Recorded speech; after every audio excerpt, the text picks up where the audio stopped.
So, hi everybody, John Cena here, and welcome to this second quarter-final matchup between Tiffany and Beverlin, number 3 seed, and I think the lowest ranking seed left in the competition. That must be worth something, Heather Vickery. And you, if you're most eagle-eyed among you, might be thinking, hang on a second, we're not seeing these two ladies before. Well, that's because both of these ladies' opponent was unavailable in the last round. So I thought we've got to have like a battle of the walkovers. And so here we are. So just a quick advert. If you think you're funky enough to be on the show, these ladies make it look quite easy. It's actually quite difficult to do this. If you think you are good enough to be on the show, then send me a tweet and we'll see if we can get you on. And if you think, I don't think better answer to that question, that's a lousy answer, then join in with hashtag #FunkQuest. So with that said, the lowest ranking Funkster typically goes first, which is you, Heather. So I'm starting on the first row? Yep, first row. I'm digging on the rainbow. Rainbow. Yeah. What's the best way to end a conversation? By asking a question. But that just gets another... No, it's an action item. So let's, or clarifying, like let's get back together and talk about this on such and such date. So clarifying question. Clarifying question. That's good. I've not heard that before. I would say my answer would be to sum up what's been said. Sure. That's just a clarifying question does that, but it leaves you with an action item. From a growth and sales standpoint, you want to ask a clarifying question so that you have a next step. You have a reason to connect back with them again. So I'll give you a ring on Tuesday if that's okay. That's exactly. I'm learning this, you see. I never realized that. That's actually pretty good. That's pretty good, isn't it? Thank you. Yeah, should have said also that if you get a piece of paper or a pencil handy, you can vote for one of these ladies who gives you the biggest insight or idea or thought or suggestion. So you've got to do that. You got about 10 minutes to do that. So Tiffany, you get the same question. Best way to end a conversation for you? Wow, maybe it's just my personality type, but I will generally end a conversation, especially when I don't want to be in. So deflect things back to them or make up some kind of excuse I have to go, or, I have an appointment or another client or a session or whatever, which is probably really, really bad. But that's an honest answer. That's what I feel like it was such a British answer. What I've actually done a couple of times is rang that person on their phone. So they can say, I'm sorry, we've got to do my phone ring. That's really bad. Oh, that's hilarious. Do you like that? I haven't ever done that. But also one of the keys, I think, is keeping, your time frame pretty blocked off so people know that, I booked a 15-minute call. I haven't booked an hour call, right? Yeah, right. Yeah, those are boundaries. You got to keep your boundaries. That's important. Yeah. I've got to go now. I've got somebody else to talk to. All right. Which, speaking of which, next question. Tiffany, question 2. As I'm feeling nostalgic, I'm going to go with the third one, the bridge. Big Ben, Westminster. Yeah. If you had a magic wand, what would you wish for? Wow. Can it be really, really giant and big? It's a magic wand. Okay, well, it's like lame, but I would probably wish for the end of cancer, probably. Oh, that's not lame. That's amazing. I mean, that's because it just affects so many people, and people, there's no rhyme or reason to it, right? It's like throwing dice, and even though people tell you these are the factors and these aren't, my family and my friends, I know they live very healthy lives, and they still somehow seem to, have it, and it's just awful. It just disappeared. You don't need the meds. There's just no more cancer. Yeah, absolutely. Yep. Heather, you get same question. Yeah. I think if I had a magic wand, I would force people to have a conversation with somebody different than them before they made a judgment. Right. Mm-hmm. Good answer. How would you do that? Again, I'm with the cancer magic wand. It would just happen. Like, you wouldn't be able to judge somebody until you've had a conversation with them and understood their perspective on something. Well, maybe it comes with a lip gluer, so they can't speak or interject until they've heard X amount of time with their ears. This sounds a lot like mind control type stuff. Not mind control, but it changes the conversation. When we actually ask people questions and learn about them, we start to find out it's not usually about us. They're not out trying to get us, and that everybody has a story and a situation, and everybody has their own reasons why they can't do something that you maybe think is easy. I mean, I had somebody not that long ago say, well, we might not all be able to meet Oprah, but we can all read Oprah's book. Except I know some folks who live in inner city Chicago who don't have a library and can't afford the bus pass and can't afford the $1 to get to the library. And their kids have never seen a book. And so, you know, other people expose them to it. And unfortunately, in America especially, the literacy rate is very low for a first world country. Most people in Western countries, their reading age, if you ever believe that, is about 14, because that's when they're kind of forced to read books when they're at school, because it's after 14, 15. Maybe, yeah. Talk to each other. Learn about each other. If there's any reading kind of gurus or whatever the word is, then get in touch, because we'll have you on the show, because we need to probably get into this some more. What question is that? It's Heather to go first. Question 3. Okay. I like the pencils. The pencils. Yep. What was the last photograph you took?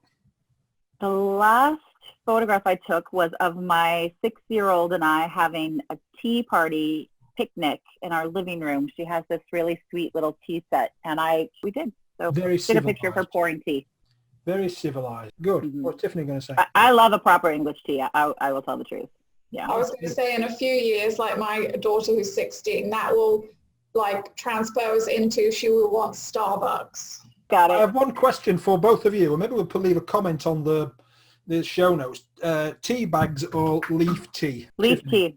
Leaf tea. Tiffany? I actually have here tea bags. Sorry. Tea bags. Switched to loose tea but because of all the carcinogens in the tea bags, so we switched to loose tea for that reason.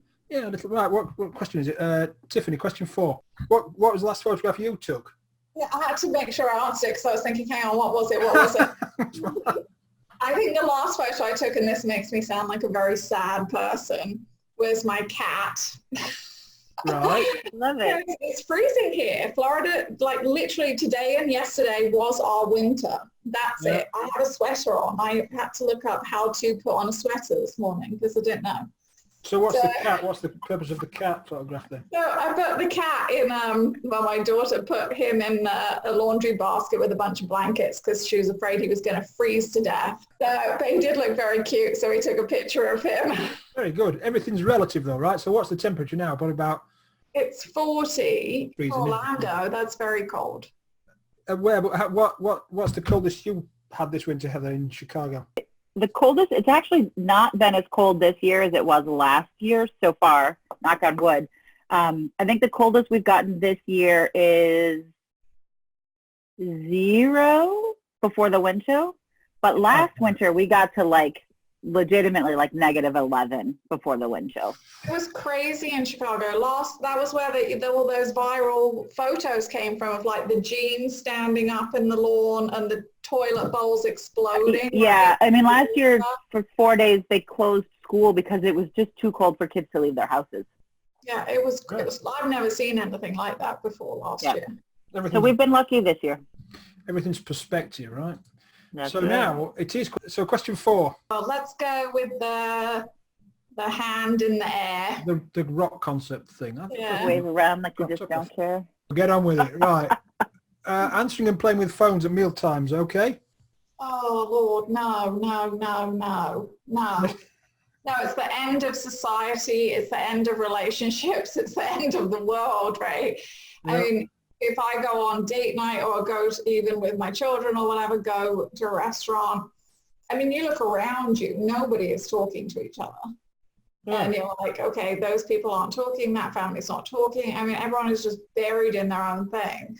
I am, very well known for screaming at my children for not putting them down while we're eating or bringing them to the table. I'm not a fan at all. There's restaurants over here that have charge extra for giving people a box, and they've all put their phones in the box and they lock it and the key goes behind the bar.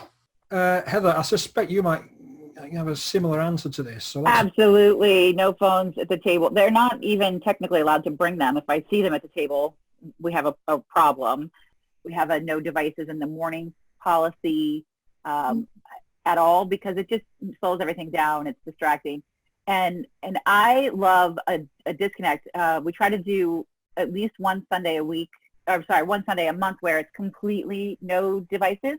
And I actually took a personal retreat for myself, a technology retreat. I spent 2 days at a hotel in Milwaukee, Wisconsin, the end of the year, and I locked my phone in my car, and I didn't take my computer with me, but I completely detoxed for 2.5 days, and it was amazing. I was looking for a venue for something, and I wanted no Wi-Fi, and people came on and said, "Hi, I can do you 500 Wi-Fi." I said, "No, I don't want that." Right, no, I can beat that. I can beat 1,000 Wi-Fi. I said, "No, I don't want that." Did you read the actual ad? I can give all your guests a personal Wi-Fi hotspot. I said, "No, did you actually read the ad?" I actually wanted, which was no Wi-Fi, internet, anything. And they just, I gave up in the end because it's impossible. Sign me up. Yeah, I'd go for that. Question 5, Heather. Oh, wow. All right. I do not want to be stuck in a wash bin in the middle of the water. No. Let's go with the canned food. The jars of jam and... Jarred food. The jarred food. Yeah. Jam. Okay. What outdoor activity haven't you tried but would like to? So I'm not so much an outdoor person. I mean, I like to be outside. I like to take walks. I like to sit in pretty parks, but like the ruggedness of the outdoor is not my jam. Could ride it a hot air balloon count? That has to happen. Yeah, absolutely. That's what I would like to do that I haven't done. Actually, I would love to skydive also. That would be really cool. You're not into extreme sports? No. But you'd want to skydive? I would skydive. I've always wanted to fly. That's like my superpower dream. Do you guys have weird dreams where you do things that you know you can't do? And mine is I will just pick up and fly where I want to go. So skydiving, I think, would be fulfilling. I did indoor skydiving, which was super cool. Indoor skydiving? Is that like one of those tower things where it blows air up?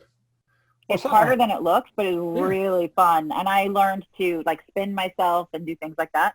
Wow. And then I think it'd be super, super cool to go in a hot air balloon. Go on a little hot air balloon trip. Tiffany, you get the same question, which is what outdoor activity haven't you tried but would like to? Okay, this is going to sum up my personality. Heather's like my spirit animal. I'm not an outdoorsy person either. So what I would like to try is one of those very fancy cabana outdoor massages.